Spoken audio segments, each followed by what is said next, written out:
जिस तरीके से उन्होंने किसी दूसरे के पीछे, और वो भी एक ऐसी पार्टी जो पूरी तरीके से कम बिहार में अपना जनाधार खो चुकी है, कांग्रेस के नेता के पीछे वो चलते दिखे, और जिस तरीके से हर जगह उनको साइडलाइन किया गया, उनके लिए गाड़ी तक वो चला लिए, पर उसके बाद भी उनके चेहरे को कांग्रेस के क्या नेता प्रतिपक्ष के द्वारा उनके चेहरे को मुख्यमंत्री पद के लिए घोषित नहीं किया गया। एसआईआर का मुद्दा हो, संविधान का हो, यही सारी बातों को अगर उनको जनता के बीच लेकर जाकर उन्हें भ्रमित करने का ही कार्य करना है, तो ये विपक्ष की सोच हो सकती है, और इसी नकारात्मक सोच ने बिहार का नुकसान किया। क्या अरुण भारती विधानसभा का चुनाव भी लड़ सकते हैं? वो भी कर रहे हैं। भाई ये सारी बातें पहले पार्टी के भीतर एक बार चर्चा हो जाए, क्यों नहीं लड़ सकते भैया। केंद्रीय मंत्री चिराग पासवान का बड़ा बयान है और उन्होंने साफ तौर पे कहा है कि यदि पार्टी चाहेगी तो अरुण भारती भी बिहार विधानसभा का चुनाव लड़ेंगे। क्या कुछ कर रहे हैं चिराग पासवान, हम आपको वो बयान सुना रहे हैं। देखिए, चुनाव का समय है, सत्ता पक्ष विपक्ष अपनी अपनी बातों को रखेगा। इस बात में कहीं कोई दो राय नहीं है कि जिस तरीके से बिहार में प्रधानमंत्री जी के तीसरी बार प्रधानमंत्री पद की शपथ लेने के बाद एक के बाद एक विकास की बड़ी परियोजनाओं को धरातल पर उतारा गया है, जिसमें सिर्फ शिलान्यास ही नहीं, उद्घाटन भी उसमें शामिल हैं।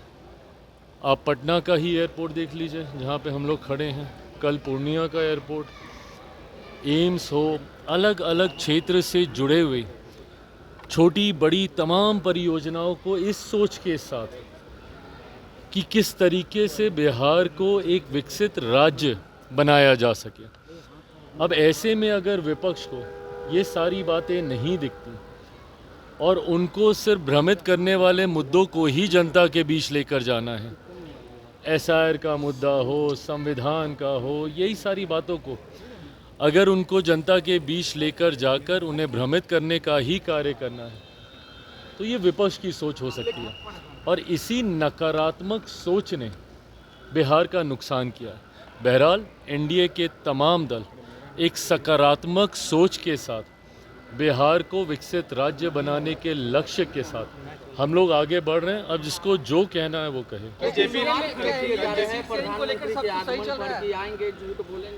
और लोगों को भरमाएंगे, हॉस्पिटल भी जा रहे हैं, जो है वो नहीं कर पाएंगे। देश के प्रधानमंत्री हैं वो, आप उनकी नीतियों से सहमत असहमत हो सकते हैं, पर प्रधानमंत्री को इस तरीके से झूठा कहना, प्रधानमंत्री के बारे में अब शब्दों का इस्तेमाल करना, चोर चोरी जैसे शब्दों से उन्हें घेरना, मैं नहीं मानता कि ये उचित है। बहरहाल जनता ने हर बार जवाब देने का काम किया है। जब प्रधानमंत्री जी के ऊपर इस तरीके के अपशब्दों का इस्तेमाल किया गया, तब जनता ने विपक्ष को जवाब देने का काम किया, और आज तो पुनः हम लोग चुनाव की दहलीज पर मौजूद हैं।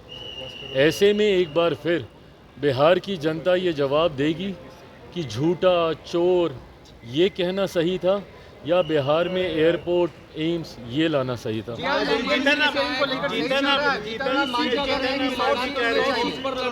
रहे हैं कि 20 सीट नहीं मिला तो 100 सीटों पर लड़ेंगे, क्या कहिएगा? क्या लग रहा है? कुछ नहीं, अपनी पोजीशनिंग ज़रूर वो कर रहे होंगे, पर हकीकत है कि अभी चर्चाओं की शुरुआत नहीं हुई। लंबा समय हम लोग नए उपराष्ट्रपति जी के चुनाव में हम लोग व्यस्त थे। अब जबकि नए उपराष्ट्रपति जी ने शपथ ग्रहण करके अपना कार्यालय और अपना कार्यभार संभाल लिया है, मैं मानता हूं कि अब औपचारिक तौर पर जल्द चुनाव को लेकर, सीटों के बंटवारे, सीटों के चयन को लेकर अब चर्चा की शुरुआत शुरू होगी। ऐसे में मुझे लगता है कि इन एंटिसिपेशन ये कहना कि ये मिलेगा तो ये करेंगे, ये मिलेगा वो करेंगे, ये वो अपनी पोजीशनिंग के हिसाब से कर रहे हैं। वोटर अधिकार यात्रा के बाद तेजस्वी यादव अधिकार यात्रा पर जा रहे हैं, जहानाबाद से उनकी यात्रा की शुरुआत होगी, आप कैसे देखते हैं? शुभकामनाएं।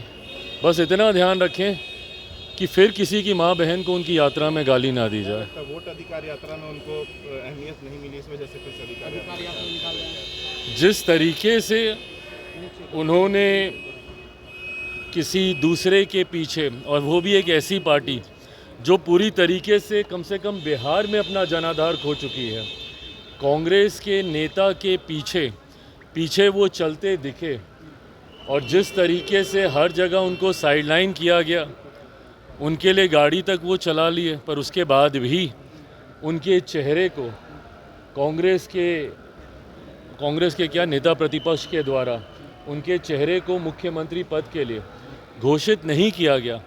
संभवतः ये कारण हो सकता है कि अब वो पुनः एक बार फिर अपना वर्चस्व दिखाने के लिए या अपनी पोजीशनिंग के लिए एक और यात्रा पे निकल रहे हैं। भारत पाकिस्तान का मैच हो रहा है एशिया कप में, और लेकिन क्या अरुण भारती विधानसभा का चुनाव भी लड़ सकते हैं, वो विरोध कर रहे हैं। भाई ये सारी बातें पहले पार्टी के भीतर एक बार चर्चा हो जाए। क्यों नहीं लड़ सकते भैया? अगर राष्ट्रीय अध्यक्ष के बारे में चर्चा हो सकती है तो पार्टी के सांसद। पाकिस्तान के बीच एशिया कप का मैच चल रहा है आज, और लेकिन सवाल खड़े किए जा रहे हैं कि पहलगाम की घटना हुई और उसके बाद भारत मैच खेल रहा है पाकिस्तान से, कैसे देखते हैं आप? देखिए ये फैसला अगर आप व्यक्तिगत तौर पे पूछेंगे तो यकीनन उन भावनाओं को ठेस पहुंचती है जिन्होंने अपनों को, और मैं सिर्फ ये मौजूदा आतंकी हमले का मैं जिक्र नहीं कर रहा हूँ, निरंतरता में जिस तरीके से पाकिस्तान ने आतंकियों को, आतंकवाद को बढ़ावा देने का कार्य किया, ऐसे में यकीनन जिन लोगों ने उस पीड़ा को झेला है, सहा है, यकीनन उनकी भावनाओं को ठेस पहुंचती है। परंतु गतवा खेल भावना की सोच के साथ ये फैसला लिया गया होगा, मैं ये मानता हूँ। इस फैसले में मैं, मेरी पार्टी, हम लोग शामिल नहीं थे, तो मैं अधिकृत तौर पे नहीं कह सकता। पर ये कहा जाता है कि खेल भावना, स्पोर्ट्समैन स्पिरिट जिसे कहते हैं, वो इन तमाम चीज़ों से उठकर होती है। उस भावना को भी ध्यान में रखना चाहिए। और कुछ ऐसी चीज़ें हैं जिनको सरहदों में नहीं बांधा जा सकता है, संगीत हो, कला का क्षेत्र हो, इन सारी बातों को।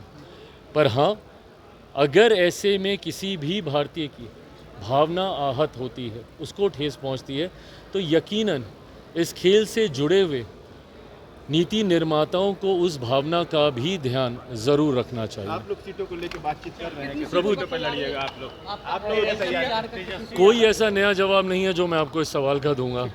जब बातें होंगी, जो फैसला होगा वो आपके सामने सबसे पहले आएगा। तो आपने सुना कि चिराग पासवान ने साफ तौर पे कहा है कि यदि पार्टी चाहेगी तो क्यों नहीं विधानसभा चुनाव अरुण भारती लड़ेंगे, क्योंकि सभी लोग चाहते हैं कि चुनाव लड़ना।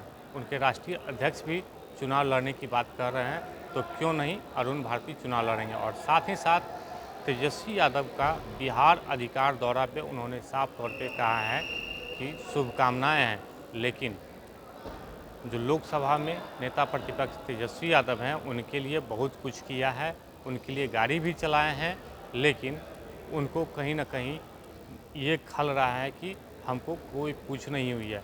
तो इसको लेके जनता के बीच जाएं, उनको काफ़ी शुभकामनाएं। आलोक कुमार, 10वीं, पटना।